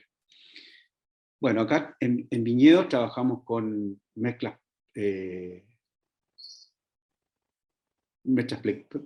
precoces y muestras tardías. Acá tenemos una mezcla, por ejemplo, de trébol subterráneo, variedad Seaton Park, con Valputra Santiago, y aquí tenemos una mezcla más tardía con trébol subterráneo Antas y trébol Paradana. Aquí están las dosis de siembra. Y efectivamente, lo que les decía, hay que lograr una buena población de trébol. Si queremos ser efectivos, digamos, en esto, hay que sembrar bien, hay que poner las dosis apropiadas de semilla por hectárea, y tener una buena cubierta. Y vean ustedes entonces acá cuánto del nitrógeno que encontramos en la planta, digamos, proviene del nitrógeno de la cubierta. En el caso de las hojas, acuérdense que para medir esto nosotros hemos tenido que destruir la planta completamente al final del ciclo productivo. Por lo tanto, aquí hay un fenómeno de translocación de nitrógeno, ¿no es cierto?, desde las hojas hacia las raíces. Por eso vamos a encontrar más nitrógeno del fijado por la leguminosa en la raíz, porque estamos ya extrayendo la planta a fines del ciclo, como les decía. El 39, casi el 40% del nitrógeno de la raíz proviene del nitrógeno fijado por la cubierta.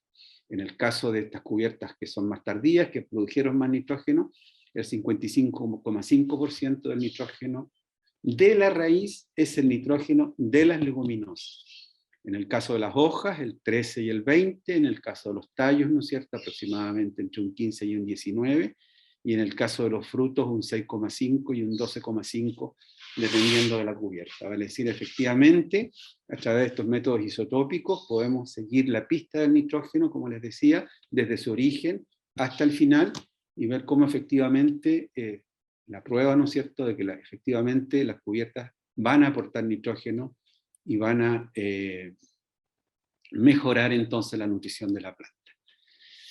Quisiera terminar mi presentación mostrándoles, digamos, una publicación que también hemos hecho, el Boletín INIA número 45, que ustedes lo pueden encontrar en este enlace de la biblioteca de INIA, que se llama Cubiertas Vegetales, una herramienta para el manejo sustentable del suelo en huertos frutales, viñedos y también hortalizas. El mismo título que tiene mi presentación de hoy día. Tenemos mucha información más amplia y con más detalle de lo que he presentado hoy día. Y también un manual de prácticas agrícolas sustentables, que hemos editado este año, ¿no es cierto?, donde también está el tema de las cubiertas vegetales, bueno, y también muchas otras prácticas, entre ellos lo que presentó Carlos, ¿no es cierto?, sobre el manejo con rastrojos. Está todo incorporado, mucha investigación que han realizado mis colegas de línea. Yo soy solamente el editor de este manual, pero ha sido consignado, digamos, dentro de este manual que ha sido publicado recientemente. Les agradezco su atención y quedo disponible para las preguntas. Muchas gracias, Carlos. Rectifico, investigador de Ñela Cruz en la región de Valparaíso, le pido la disculpa del caso, y Carlos Ruiz sí es investigador de INIA Quilamapu. Por supuesto, a los dos les agradecemos que hayan participado en esta nueva jornada del ciclo de charlas, y los invito a que por favor los dos puedan ya encender sus cámaras y tomar ubicación, porque llegaron bastantes preguntas de las dos interesantes charlas que hoy día presentaron. La sección de preguntas va a estar coordinada por Fabiola Sepúlveda. Ella es extensionista de INIA La Platina y además es la coordinadora de esta iniciativa, a quien le doy la bienvenida y los dejo para que puedan responder las preguntas de los asistentes.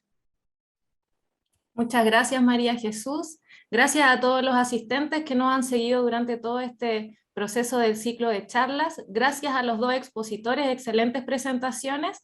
Les comento, hay consultas en el chat, yo se las leo y la idea es que entre ambos respondan y se complementen. La primera consulta dice así: en torno a las herbáceas silvestres, entre paréntesis, malezas, ¿dónde existe una mayor aparición, en suelos descubiertos o en suelos cubiertos por rastrojos? Muy buena pregunta. En realidad, inicialmente, en los suelos descubiertos, la presencia de maleza, aún con quema, es bastante abundante. Disminuye respecto, digamos, de sembrar sin quema. Ahora, si el rastrojo contribuye sobre el suelo a disminuir la presencia de maleza, yo tengo la impresión que sí. No tengo los datos, no tengo esos datos en realidad aquí a la mano, pero el rastrojo sobre el suelo de las observaciones que hemos hecho sí contribuía a disminuir las malezas.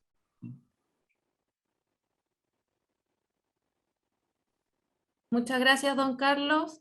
¿Don Carlos Valle quiere complementar o estamos ahí ok? No voy a complementar. No, gracias por la palabra. Verónica Naguil pregunta, ¿han realizado algún control de malezas más ecológico?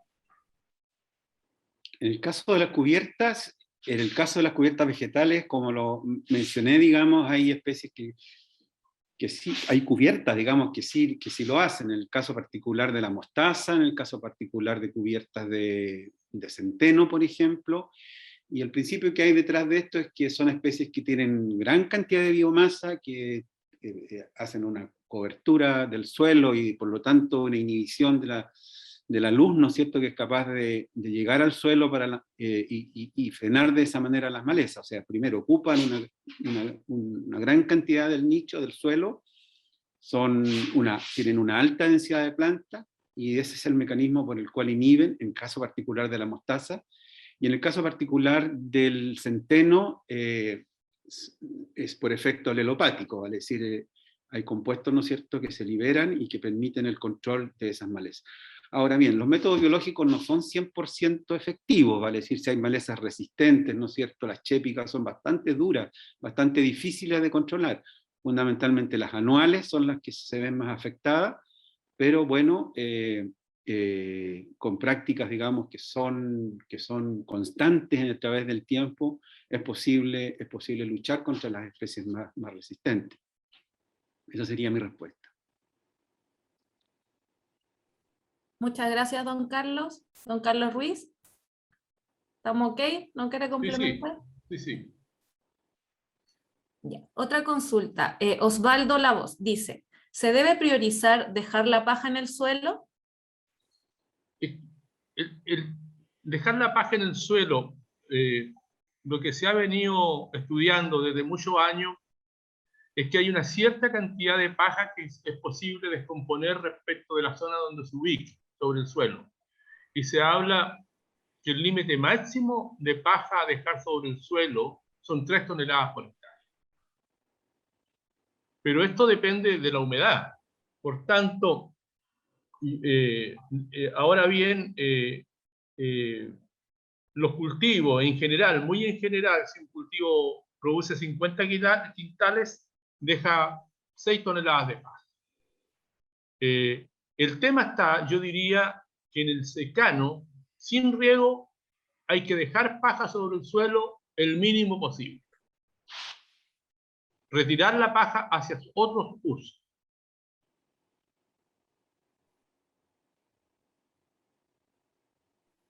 Muchas gracias, don Carlos.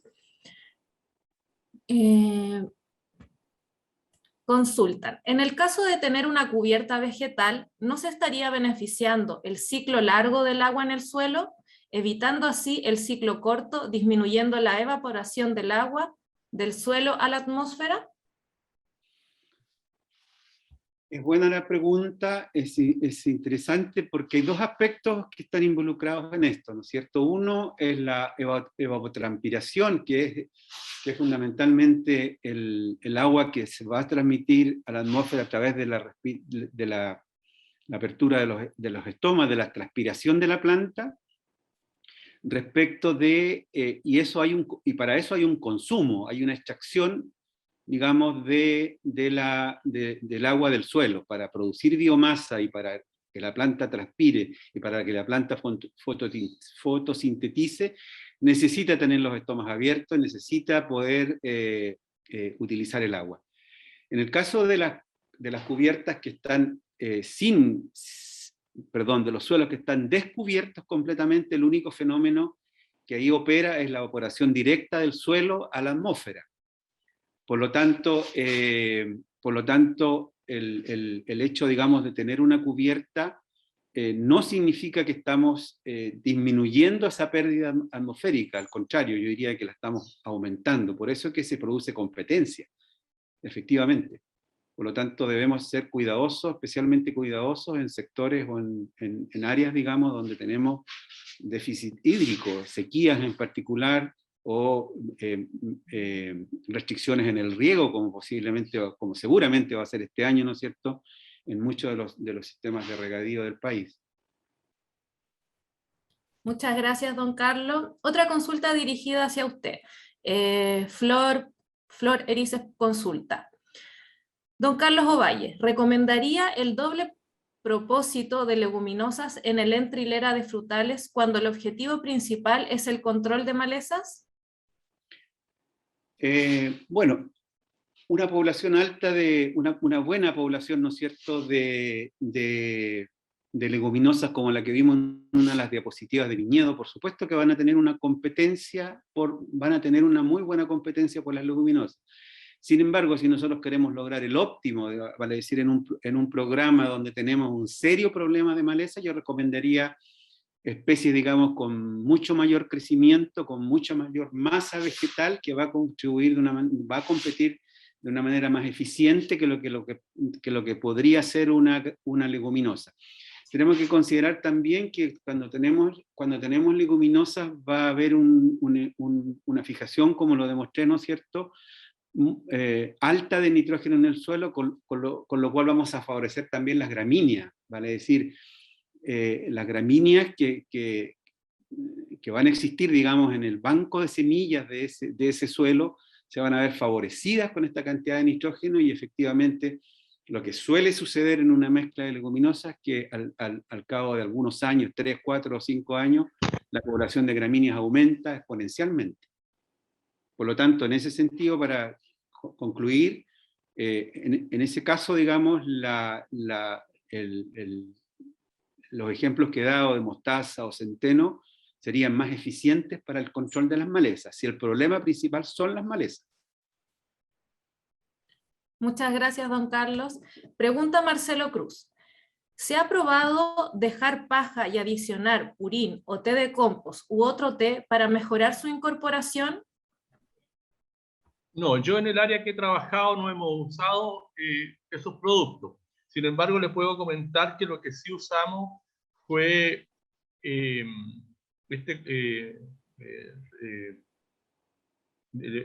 ¿cómo se llama?, de los pollos, Bueno. estas enmiendas, y con ellos tuvimos muy buenos resultados.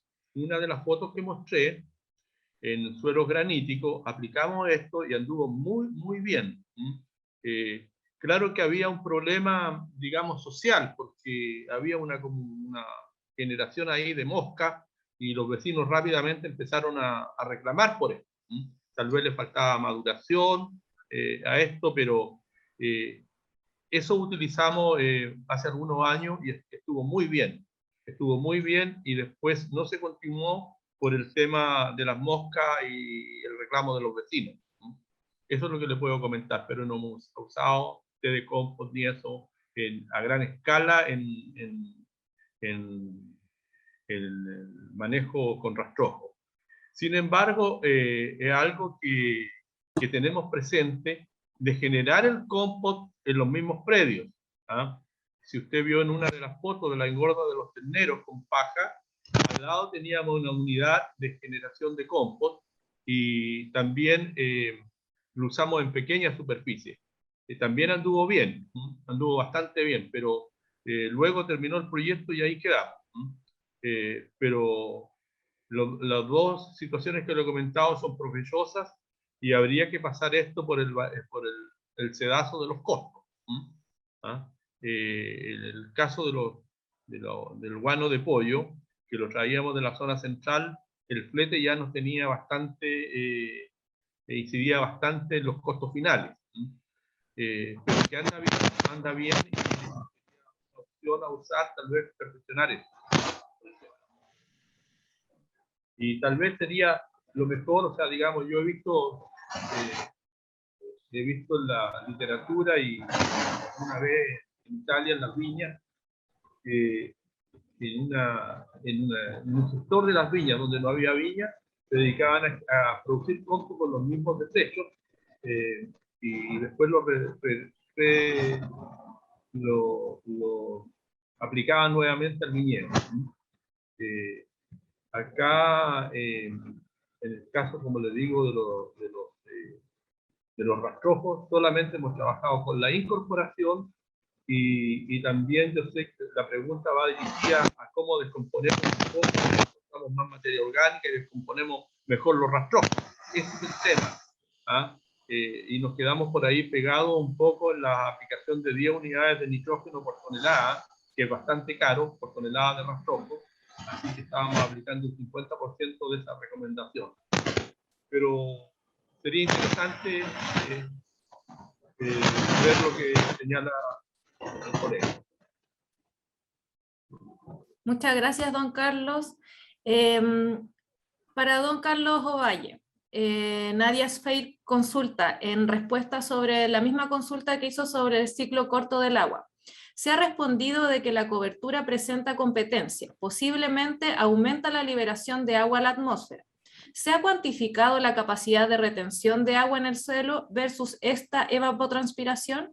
¿Realmente es más lo que se evapotranspira de lo que se integra al suelo por mejorar la estructura? Claro, son dos aspectos distintos que van a funcionar, digamos, con plantas diferentes, ¿vale? Es decir, si mejorar la estructura con plantas de raíces profundizadoras, generalmente va a mejorar la capacidad de infiltración del agua, ¿no es cierto? Ese sería el propósito, poder mejorar, ¿no es cierto?, la estabilidad de agregados y las otras componentes de la estructura. Pero en el periodo en que estamos produciendo esa alfalfa o produciendo ese rábano forrajero o esas especies con raíces profundizadoras, vamos a producir una gran cantidad de biomasa, y en ese año en particular vamos a evaporar mucha agua, vamos a perder mucha agua a la atmósfera en el proceso de producción. Sin embargo, el efecto sobre el suelo va a ser mucho más permanente, vale decir, ese suelo va a aumentar la capacidad de retención de humedad y va a aumentar la infiltración del suelo. Por lo tanto, necesitamos esa herramienta, ¿no es cierto?, que si bien es cierto va a competir por agua en ese año, en los años sucesivos vamos a tener un suelo de mejor permeabilidad, de mejor estructura, que va a conservar mejor el agua. Pero no permanentemente con una cubierta vegetal que consuma una gran cantidad de agua. El extremo sería poner un maíz, por ejemplo, que efectivamente va a utilizar una gran cantidad de agua. ¿Se fija? Por eso no usamos cubiertas vegetales de sorgos o especies C4 que tienen una gran capacidad de producción, pero necesitan altos requerimientos de agua en el suelo. Yo creo que la herramienta es mejorar la estructura del suelo para que ese suelo pueda tener un mejor abastecimiento de agua para la planta. Pero eso a costa, digamos, de producir gran cantidad de biomasa con esa herramienta y posteriormente dejar un suelo en buenas condiciones. Esa sería mi respuesta. Muchas gracias, don Carlos. Michael Núñez consulta: ¿cuáles son sus consideraciones sobre que por cada tonelada cosechada hay que devolver al suelo el doble extraído?